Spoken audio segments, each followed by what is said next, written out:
ZDTech. 3 minutes pour tout comprendre. Bonjour à tous et bienvenue dans ce nouveau numéro du ZDTech, le podcast quotidien de la rédaction de ZDNet. Je m'appelle Guillaume Sariès et aujourd'hui je vais vous expliquer comment le tableur Excel, commercialisé depuis 1985, passe du statut de feuille de calcul à celui de boîte à outils pour analyser des données de toute nature. Bref, les chiffres et les lettres, c'est fini. Ils sont nombreux les logiciels et progiciels qui ont tenté en plus de 35 ans de mettre au rebut les feuilles de calcul d'Excel. Mais à l'heure du cloud et des bases de données graphes, l'antédiluvienne brique bureautique de Microsoft fait plus que s'adapter à la concurrence. Elle montre le chemin.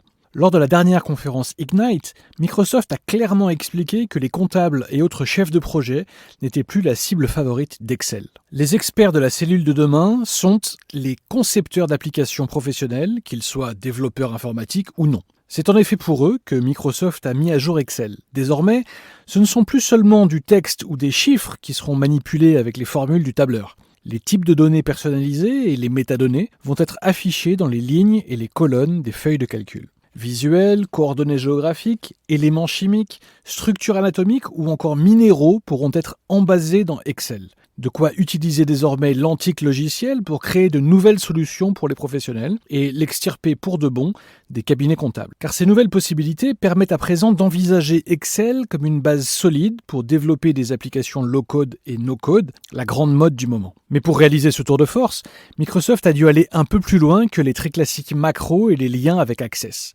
Microsoft connecte depuis quelque temps des interfaces JavaScript sous la forme d'API à Excel. Cela révèle à quel point Excel est désormais tourné vers les applications de nouvelle génération.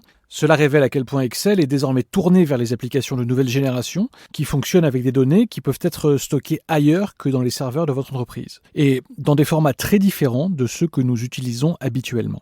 De feuilles de calcul, Excel est en passe de devenir une boîte à outils pour analyser des données de toute nature. Et nul doute que la concurrence, à commencer par Google, saura rapidement se mettre à niveau. Et voilà, normalement on a fait le tour du sujet. Pour en savoir plus, rendez-vous sur zdnet.fr et retrouvez tous les jours un nouvel épisode du ZDTech sur vos plateformes de podcast préférées. ZDTech. 3 minutes pour tout comprendre.